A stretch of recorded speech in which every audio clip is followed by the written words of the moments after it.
Hello नमस्कार दोस्तों। जैसा कि आप सभी को मालूम है, CRPF constable tradesman and technical भर्ती जिसके फॉर्म को और एग्ज़ाम को हुए लगभग एक साल ही होने वाला है।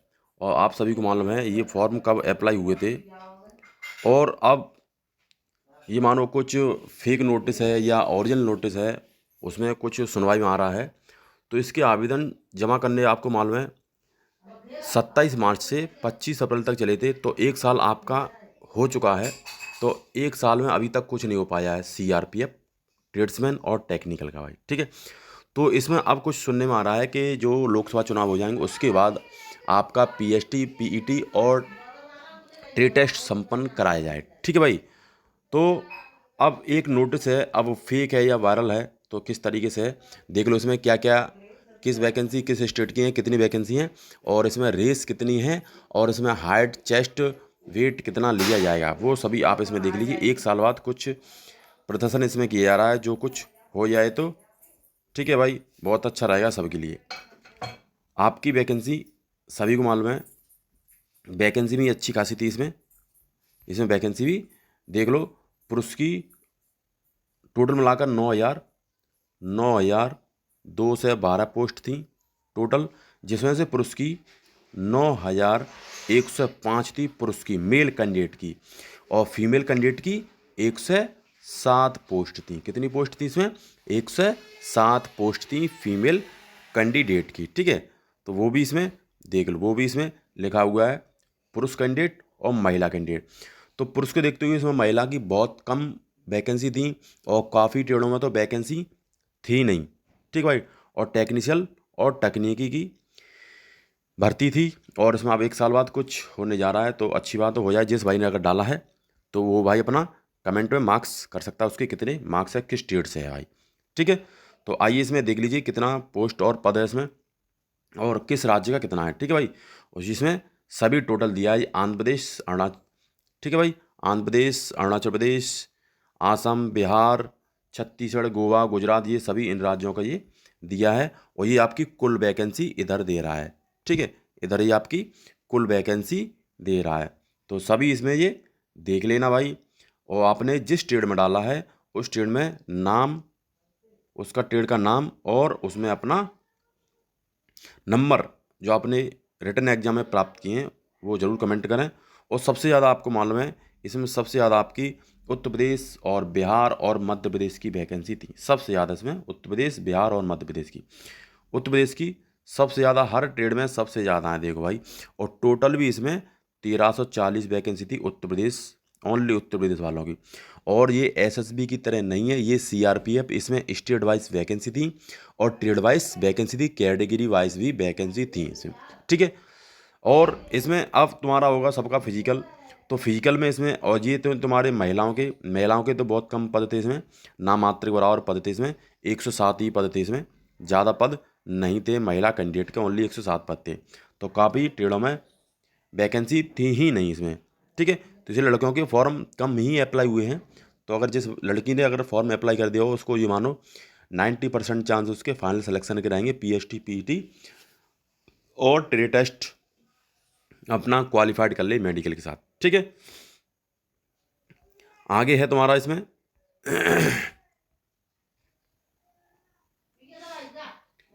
ये आपकी जो बाद में वैकेंसी आई थी वो भी है इसमें, इलेक्ट्रीशियन, प्लम्बर, और जो बाद में आपको वैकेंसी मालूम है पियोन दफ्तरी, और उसकी वैकेंसी आई थी इसमें, और सभी को मालूम है ट्रेड्समैन की चालक के लिए इसमें 21 से 27 उम्र थी, और बाकी सभी के लिए इसमें 18 से 23 वर्ष रखी गई थी, ठीक है भाई। 18 से 23 वर्ष अन्य सभी ट्रेडों की, और ड्राइवर के लिए ओनली 21 से 27 वर्ष रखी गई थी, ठीक है। उसके बाद आपका छूट हो जाती है, एससी एसटी को 5 वर्ष की छूट हो जाती है, और ओबीसी को 3 वर्ष की छूट हो जाती है। ओबीसी को 3 वर्ष की छूट हो जाती है, बाकी यूआर और ईडब्ल्यूएस कैटेगरी को छूट नहीं होती है, ठीक है। आगे इसमें ये सभी उनका डाटा दिया है, तो सभी जिस भाई ने डाल दिया है उसका ये मान लो आप 99% आपका जून में ही फिजिकल और हाइट चेस्ट और टे टेस्ट होगा इसमें, तो इसमें कितना क्या लिया गया है और क्या लेने हैं इसमें, और आपको इसमें पीएसटी पीईटी और ट्रेड टेस्ट के लिए इसमें कितने लड़के लिए जाएंगे, कितने गुना प्राप्त होंगे। ठीक है भाई, तो वो भी इसमें एक बार देख लें।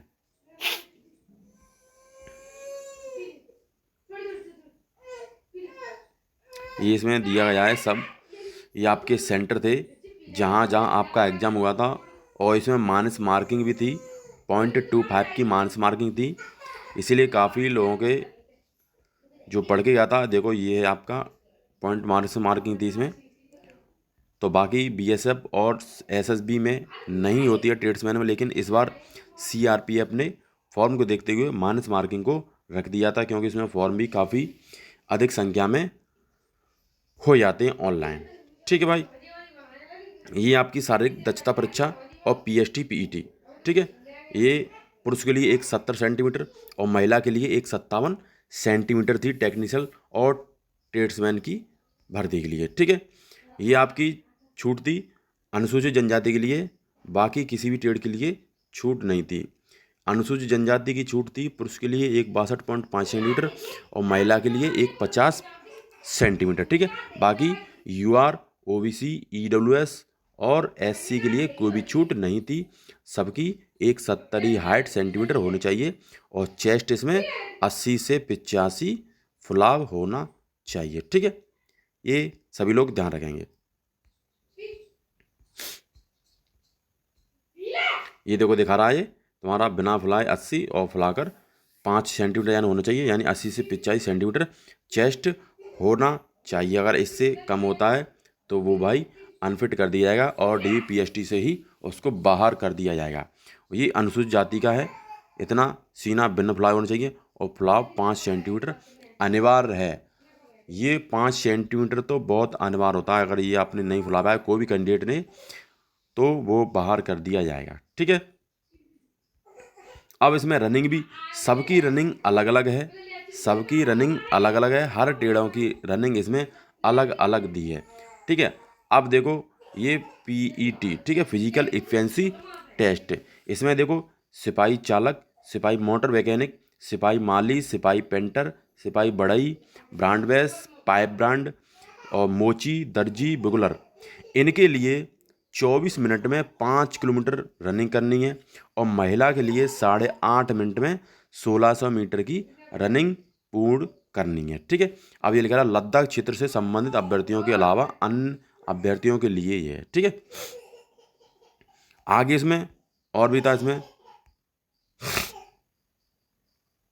ये था तुम्हारा सिपाही, कुक और जलवाहक, यानी कुक वाले, जलवाहक, सिपाही, नाई और हेयर ड्रेसर और धोबी और महिला धोबी और सफाई कर्मचारी यानी स्वीपर वाले, इनके लिए 10 मिनट में 1600 मीटर की रेस है और इनकी 12 मिनट में 1600 मीटर रेस है। देखो सबकी अलग अलग रेस रखी है। ये पाइनियर विंग वालों के लिए 9 मिनट में 1600 मीटर है। ठीक है, और पाइनियर विंग के मेसन, सिपाही, प्लम्बर, टेक्नीशियन के लिए 5 मिनट में 800 मीटर रनिंग की जाएगी। ठीक है, तो जिस भाई ने अगर रनिंग नहीं तैयार की है तो वो रनिंग अपना स्टार्ट कर दें। ठीक है भाई, क्योंकि अब अगला चढ़ा आपका यही डीपीएसटी है।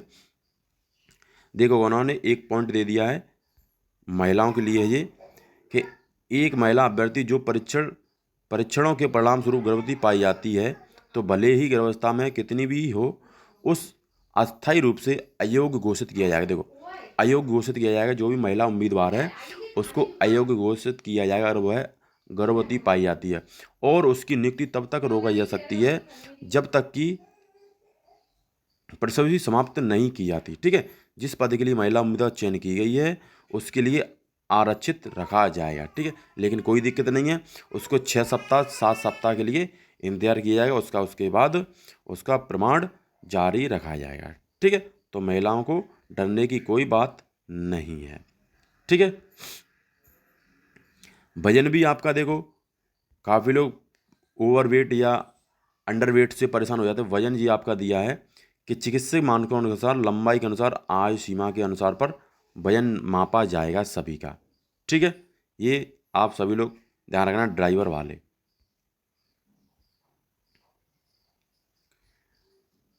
अब ये इसमें ये डाटा दिया है कि इसमें क्या क्या चीज़ ट्रेड टेस्ट में होनी है, देख लो सभी। ये आपकी ट्रेड टेस्ट में इतनी ही चीज़ कराई जाएगी, बाकी अगर जो बंदा जानता है, देखो चालक के लिए ड्राइवर लाइसेंस, ड्राइवर ट्रेड का ज्ञान होना चाहिए, हल्के भारी वाहनों का इत्यादि हैंडलिंग होनी चाहिए, ड्राइविंग आनी चाहिए, पार्किंग होनी चाहिए और रख रखाव उसका आना चाहिए। थोड़े बहुत प्रश्न भी पूछ लेते हैं ड्राइवर चालकों के लिए। फिटर के लिए देख लो, ऑटोमोबाइल फिटर मैकेनिक मेटर ट्रेड का ज्ञान होना चाहिए और औजारों को संभालने का ज्ञान होना चाहिए। देखो बिगलर ट्रेड का देख लो, बिगलर वाले बिगुल बजाना आना चाहिए, उसको संभालना आना चाहिए और रख रखाव करना चाहिए, यानी हम बिगुल को किस तरीके से रखते हैं या किस तरीके से उसको पकड़ा जाता है, ठीक है। पकड़ने का भी तरीका वो देखते हैं जब वो बजवाएंगे बिगुल को तब, ठीक है। तो वो भी सबको अच्छे तरीके से आना चाहिए। और दर्जी वाले देख लो, जो टेलर होते हैं उनका कार्मिकों का माप लेना होता है, ठीक है। टेरी कॉटन वर्दी होती है, सिविल कपड़ों की सिलाई होनी चाहिए और काटना आना चाहिए आपको, गर्म कपड़े और वर्दी इत्यादि की कटिंग या सिलाई करना आना चाहिए, ठीक है। ये ध्यान रखना, ये दर्जी के लिए, टेलर वालों के लिए, ठीक है। तो ये इतनी चीज़ सभी लोग सीख लेना। अभी भी आपके पास कम से कम 20 से 25 दिन हैं, तो जिस भाई ने अगर काम नहीं सीखा है तो वो अभी भी वो अच्छी प्रैक्टिस कर सकता है, ठीक है। जिस भाई के अगर अच्छे मार्क्स हैं वो। अब मोची के लिए देख लीजिए, उसके लिए क्या दिया गया है कि उसके अपने ट्रेड का ज्ञान होना चाहिए, जूतों की पॉलिश होनी चाहिए, औजारों को संभालना आना चाहिए, चमड़े की काटना आना चाहिए, जूतों की मरम्मत और सिलाई करना आना चाहिए और नए जूते भी उसको बनाना आना चाहिए, ठीक है। मोची वालों के लिए ये खासकर ध्यान रखना। अब बढ़ई वालों के लिए देख लो, औजारों को संभालना आना चाहिए, लकड़ी काटना, फिटिंग करना, सामग्रियों को फिनिशिंग पॉलिशिंग, दस्तावेज, खिड़कियाँ काटना, ज्ञान करना, खिड़कियों को कांच के शीशे लगाना, ये सभी ज्ञान आना चाहिए। और इन्हीं में से ही प्रश्न पूछे जाएंगे, एक्स्ट्रा कोई भी प्रश्न बाहर से नहीं पूछा जाएगा।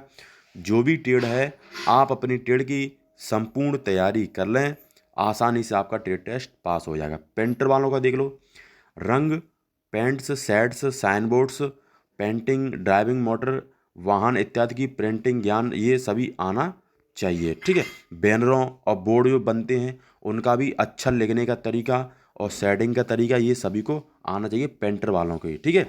ये ध्यान रखना, पेंटर वाले काफ़ी लोग कमेंट भी कर देते हैं कि भाई हमारी बात क्यों नहीं की जाती है, तो पेंटर वालों का यही चीज़ है।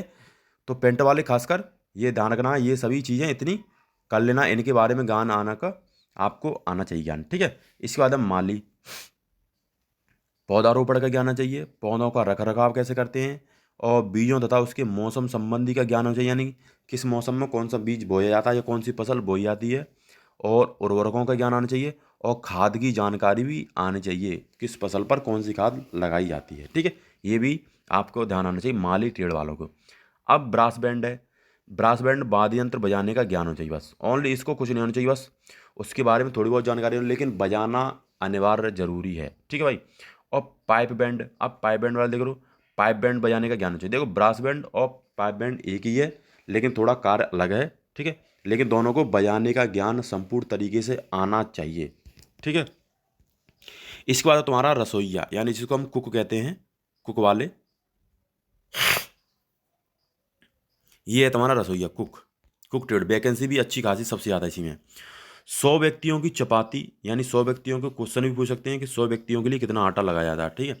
चावल, सब्जी, दाल, सांभर, इडली डोसा से, देखो सबसे इंपॉर्टेंट प्रश्न आपको इडली डोसा और सांभर बनाना आना चाहिए, क्योंकि साउथ में सबसे ज़्यादा खाया जाता है और बनाया भी जाता है। आपको चाहे आप चाहे खाएं चाहे नहीं बनाएं, लेकिन आपको बनाना जरूर आना चाहिए, ठीक है। और मीट, मछली, अंडा, खीर बनाने की ज्ञान आना चाहिए और उसकी विधि भी आपको आनी चाहिए कुक ट्रेड वालों को, ये ध्यान रखना। 100 व्यक्तियों के भोजन के बारे में पूछ सकते हैं, चावल पूछ सकते हैं कितना चावल लगता है, सब्जी, दाल, सांभर, इडली इत्यादि बनाना आना चाहिए और मछली, अंडा, मीट, खीर बनाने का ज्ञान आना चाहिए, ठीक है। ये आपको मुश्किल बनवाएंगे, लेकिन इसकी विधि पूछ सकते हैं, ठीक है, कि किस तरीके से बनवाई जा सही, लेकिन बाकी ये चीज़ें बनवा। अब यह है तुम्हारा जलवाहक, जिसको हम वाटर कैरियर कहते हैं। तो इसमें देखो आपको बिल्कुल सरल टेस्ट इसका, बर्तन धोना आना चाहिए आपको, ठीक है। और लगभग 100 व्यक्तियों के लिए रोटी बनाने के लिए आटा मारना या गूंथना आना चाहिए, 100 व्यक्तियों का प्रश्न वो यहीं से पूछेंगे। और सब्जी को काटना आना चाहिए, सब्जी को हम किस तरीके से काटते हैं, और सलाद को काटना भी आना चाहिए, सलाद को किस तरीके से काटते हैं, ये भी आपको ज्ञान होना चाहिए CRPF ट्रेड्समैन वाले। और ट्रेड्स टेस्ट ज़्यादा हार्ड नहीं होगा, लेकिन जो ज्ञान नहीं जानता इसके बारे में उसके लिए हार्ड ही होता है। जलवाहक और रसोइया का ज़्यादातर एक ही होता है, लेकिन थोड़ा चेंजिंग हो जाती है। लेकिन 100 व्यक्ति इसमें भी ज्ञान आना चाहिए और 100 व्यक्तियों का इसमें भी ज्ञान आना चाहिए। ठीक है भाई। अब इसके बाद तुम्हारा देखो हेयर, महिला और पुरुष का यानी कटिंग वाले जिसको हम बार बार बोलते हैं, तो बार बार वालों के लिए देखो नाई के औजारों को संभालना आना चाहिए, पुरुषों के बाल काटना आना चाहिए, शेविंग करना, हेयर ड्रेसर महिला के लिए औजारों को चलाने और महिलाओं के बाल काटने की जानकारी होनी चाहिए महिलाओं को। ठीक है, इतनी जानकारी होनी चाहिए महिला और पुरुष दोनों को। ठीक है, इसके बाद तुम्हारा है वाशरमैन यानी धोबी। इसमें महिला पुरुष दोनों की हैं। इसमें देखो कपड़े की धुलाई और खाकी सूती वर्दी आनी चाहिए, और ऊनी और टेरिकॉन वर्दी की इस्त्री करना यानी प्रेस करते हैं वो आपको ज्ञान होना चाहिए धोबी। ठीक है, प्रेस करना और धुलना, चाहे वो कॉटन का हो, चाहे टेरिकॉट का हो, चाहे सूती हो, चाहे खाकी हो, ये सभी जानकारी होनी चाहिए। ठीक है, इसके बाद है तुम्हारा सफाई यानी जिसको हम स्वीपर बोलते हैं, सफाई कर्मचारी। देखो इसमें आपको फर्श के बारे में जानकारी चाहिए, खुले क्षेत्र में झाड़ू कैसे लगाते हैं या सफाई कैसे करते हैं, शौचालयों की सफाई कैसे करते हैं, झाड़ू कैसे लगाएंगे, बाथरूम इत्यादि की सफाई करना आना चाहिए स्वीपर ट्रेड वालों को। ये भाई ध्यान रखना, स्वीपर वालों को ज़्यादा कठिन कार्य नहीं होता है। बस सफाई कर्मचारी में फर्श, खुले क्षेत्र में झाड़ू लगाना, शौचालय, बाथरूम इत्यादि की सफाई करना आना चाहिए और कोई दिक्कत नहीं पड़ेगी।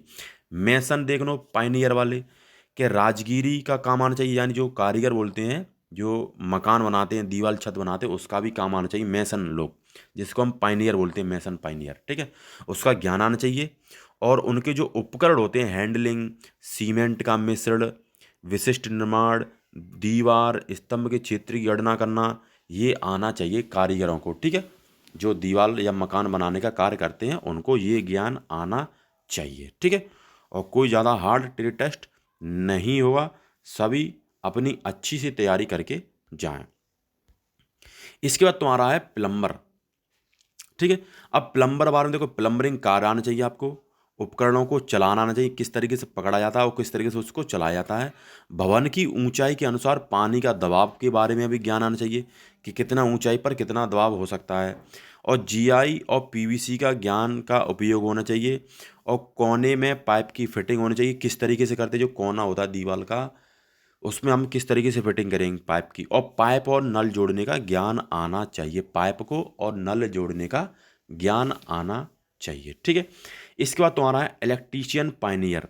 देख लो, इसमें बिजली का काम का ज्ञान होना चाहिए, बिजली का काम, और एमसीबी का ज्ञान होना चाहिए, फिटिंग आनी चाहिए, यानी जो फिटर होता है बिजली फिटिंग वाले उनको आपको जानकारी आनी चाहिए। प्लग के बारे में जानकारी चाहिए, बल्ब के बारे में, ट्यूबलाइट होल्डरिंग की फिटिंग कैसे करते हैं, और 11,000 वोल्ट और 440 वोल्ट की सप्लाई कैसे की जाती है या कितनी इसमें पावर होनी चाहिए, इसके बारे में जानकारी चाहिए। और अर्थिंग पैनल की तैयार करना कैसे करते हैं, और जनरेटर की सेट की फिटिंग आनी चाहिए, जनरेटर होता है, और तांबे और एल्यूमिनियम तार का प्रयोग किस तरीके से करते हैं या किस में करते हैं। ठीक है भाई, और वीडियो को लास्ट तक ही देखना है तभी आपको समझ में आएगा। ठीक है, तो ये आपका रहा इलेक्ट्रीशियन पाइनियर वाला। ठीक है, इसमें तांबे और एल्यूमिनियम का प्रयोग बहुत अनिवार्य है, प्रश्न जरूर पूछेगा। ट्यूबलाइट होल्डिंग और बल्ब फिटिंग 11,000 वोल्ट और 440 वोल्ट की सप्लाई कैसे की जाती है, ये भी जानकारी होनी चाहिए। अब इसमें कितने गुने लड़के लिए जाएंगे DVPST में, तो वो भी इसमें देख लें, और इन्होंने जो नोटिस में दिया है उसी के अनुसार चलेगा। लेकिन अब चेंज हो सकता है, लेकिन मेरे को अनुसार है 99% नहीं चांस चेंज होगा इसमें। ठीक है, ये आपकी मेडिकल के बारे में, लेकिन मेडिकल से पहले आपका DVPST और PET होना अनिवार्य है।